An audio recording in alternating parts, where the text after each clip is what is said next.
একটি ছোট্ট ব্যস্ত শহরে থাকে দরিদ্র কিন্তু সৎ হৃদয়ের বিড়াল কাজল এবং শহরের সবচেয়ে সুন্দরী বিড়াল রূপা। কাজলের স্বপ্ন বড় নয়, সে শুধু রূপাকে সুখী দেখতে চায়, কিন্তু রূপার স্বপ্ন সবসময় বড় এবং ঝলমলে। একদিন রূপা শহরের বড় শোরুমে একটি দামি পোশাক দেখে কাজলকে বলল, কাজল, আমি ওই পোশাকটা চাই। কাজল হতাশ কণ্ঠে বলল, কিন্তু রূপা, আমার তো এত টাকা নেই। রূপার চোখে অভিমান ভেসে উঠল।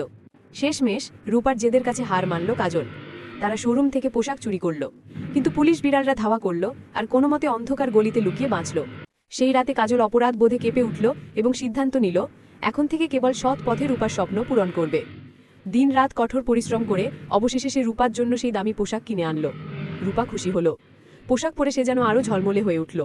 কাজল মনে মনে ভাবল, আমার ভালোবাসা অবশেষে তাকে সুখী করেছে। কিন্তু সুখ ছিল অল্প দিনের জন্য। একদিন শহরে এলো এক ধনী সুদর্শন বিড়াল, যার চকচকে প্রাইভেট কার ছিল। রূপার চোখ তখন লোভে জ্বলজ্বল করল। কয়েকদিন পর রূপা কাজলকে ছেড়ে সেই ধনী বিড়ালের সাথে চলে গেল। কাজল ভিজে রাস্তায় একা দাঁড়িয়ে কাঁপা কণ্ঠে বলল, রূপা, আমি তোমাকে ভালোবেসেছিলাম, কিন্তু তুমি ভালোবাসতে শুধু স্বপ্ন আর টাকার জগৎকে। তারপর শহরের কোলাহল মিলিয়ে গেল, রয়ে গেল শুধু এক ভাঙা হৃদয়ের নিঃশব্দ কান্না।